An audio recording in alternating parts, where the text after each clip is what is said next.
మీరు తులారాశిలో జన్మించారా? అయితే కొన్ని నియమాలు తెలుసుకునే బాధ్యత మీది. ఎందుకంటే ఈ 2026 పరాభవన సంవత్సరంలో ఈ నియమాలను తెలుసుకొని ముందుకెళ్ళండి. మీకు మంచి జరుగుతుంది. నమస్తేనండి. నేను మీ రామకృష్ణ నిహాన్ యాస్ట్రో న్యూమరాలజిస్ట్‌ని. ఈరోజు కాశీలో ఉన్నటువంటి మణికర్ణిక ఘాట్‌లోకి వచ్చానండి.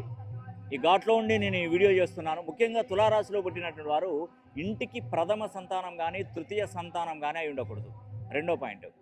మీ డేట్ ఆఫ్ బర్త్‌లో 3 ఒకట్లు గానీ, 3 మూళ్ళు గానీ ఉండకూడదు. అదేవిధంగా మీరు 3వ తారీఖు 12, 21, 30 తేదీలలో జన్మించినా కానీ, అదేవిధంగా 1వ తారీఖు 10, 19, 28 తేదీలలో జన్మించినా కానీ మీకు చాలా వరకు డిస్టర్బెన్స్ అనేది ఎక్కువగా ఉంటుందండి. కాబట్టి నేను తెలియజేసేటువంటి విషయం ఏంటంటే, మీ జాతక కుండలి ప్రకారం అంటే మీరు జన్మించినప్పుడు మీ యొక్క జాతక కుండలి ఉంటుంది.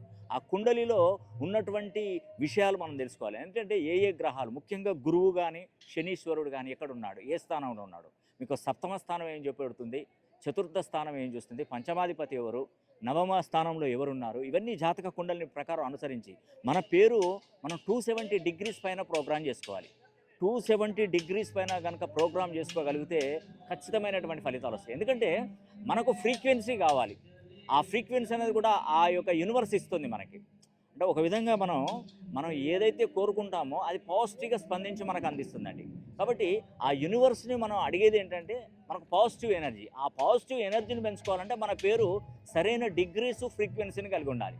అప్పుడే మనకు అదృష్ట యోగం కలుగుతుందండి. నేను చూసేటువంటి పద్ధతులు అన్నీ నేమాలజీ, గ్రాఫాలజీ, సిగ్నేచరాలజీ, ప్రొనాలజీ, Indian western numerology, Indian western astrology, ప్రశ్నాశాస్త్రం, హస్తరేఖలు, గవ్వలు, తాళపత్ర గ్రంథాలు.